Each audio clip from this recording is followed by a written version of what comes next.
Doctor Mohammad Ali creamy साहब, तो आप इसके ऊपर क्या कहेंगे? सबसे पहले तो मैं मजम्मत करूंगा उन अफराद की जिन्होंने हमारी मुकद्दस किताब कुरान मजीद फुरकान हमीद की बेहुरमती की। उसकी वजह यह है कि इस्लाम वो प्यारा अमन वाला दीन है जिसमें तमाम अंबिया किराम को मानने का हुक्म दिया गया। अल्लाह ताला कुरान मजीद में इरशाद फरमाता है कि मुसलमान वो है जो यकीन रखता है ला नुफर्रिकु बैना अहदिन मिन रसूली, कि वो अल्लाह के रसूलों में किसी पर ईमान लाने में फ़र्क नहीं रखता। और मोमिन उसे ही कहते हैं जब हम ईमान मुफस्सल या मुजमल पढ़ते हैं, आमनतु बिल्लाहि व मलाइकतिही व कुतुबिही व रुसुली, कि मैं ईमान लाया अल्लाह पर, उसके रसूल पर, सारी किताबों पर और सारे रसूलों पर। तो ये इस्लाम का खूबसूरत पैगाम अमन है जिसके अंदर हम सारे रसूलों, सारे नबियों और सारी किताबों पर ईमान रखते हैं। हम आगाज ही सूरह अल-बकरा का इससे करते हैं, वल्लज़ीना युमिनूना बिमा उनज़िला इलैका वमा उनज़िला मिन क़ब्लिक, जो हुजूर सल्लल्लाहु अलैहि वसल्लम पे नाजिल हुआ हम उस पर भी ईमान रखते हैं, और जो आपसे पहले नाजिल हुआ उस पर भी ईमान रखते हैं। लिहाजा इस्लाम ने तो सबसे पहले अपने दायरे कार में तमाम रसूलों, तमाम इल्हामी आसमानी किताबों पर ईमान लाने का हमें हुक्म दिया। दूसरी तरफ वो अफराद जिन्होंने आगे बढ़ते हुए कानून को हाथ में लिया। दीन इस्लाम ने हमें कोई मुआहिद है, माइनॉरिटीज में से कुछ वो लोग होते हैं जो हमसे वीजा लेके इस मुल्क में आते हैं। इस्लाम कहता है उसकी जान, माल, इज्जत, आबरू का तहफ़्फ़ुज़ तुम पर लाजिम है।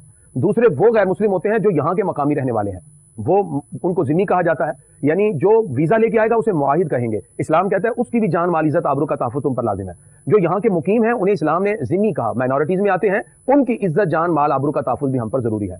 जो गैर मुस्लिम होते हैं, जो माइनॉरिटीज हैं, इस्लाम उनको कई तरह से राइट्स और हुकूक की बात करता है। मसलन उनका एक रिलीजियस राइट है, मजहबी हक है, वो अपने मजहब के मुताबिक इबादत करते हैं, अपने चर्च में जाएं, गुरुद्वारे में जाएं, अपने मंदिर में जाएं, वो अपनी अपनी इबादत अपने अपने वक्त के मुताबिक करते हैं और इस्लाम उनको मजहबी हक देता है। इसी तरह उनका मुआशी हक होता है, वो इकोनॉमिकल राइट्स रखते हैं, किसी मुल्क में रहते हुए वो अर्निंग कर सकते हैं, किसी भी तजारती मामले में शामिल हो सकते हैं, इस्लाम उनको मुकम्मल हक देता है। इसी तरह उनका सोशल राइट्स होता है, यानी वो किसी मुआशरे में रहते हुए मुआशरती जो हकूक होते हैं, बाहमी लोगों के रहने के एतबार से, मिलन के एतबार से, इस्लाम उनको ये तमाम हकूक देता है। इक्तिसादी हकूक इस्लाम देता है जिसके अंदर उनके डिफेंसिव राइट है, और इसी तरह इस्लाम उनको पॉलिटिकल राइट्स भी देता है जिनमें 1% कोटा रखा जाता है और वो इलेक्शन में शामिल होते हैं। ये जितने भी हुकूक हैं, मुआशी हो, मुआशरती हो, मजहबी हो, सियासी हो या इक्तिसादी हो, ये तमाम के तमाम हुकूक इस्लाम ने माइनॉरिटीज को, गैर मुस्लिम को दिए। लिहाजा जड़ा वाला के अंदर जो वाकया रूनुमा हुआ, मैं समझता हूं उसमें फेलियर है इंतजामिया की तरफ से भी।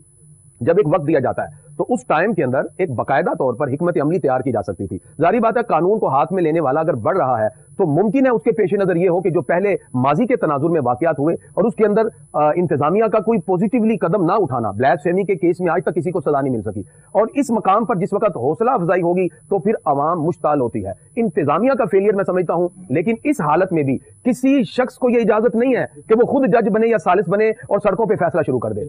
कत्तान इसकी इजाजत नहीं है। कानून मौजूद है, अदालतें मौजूद हैं, हमारा निजाम मौजूद है।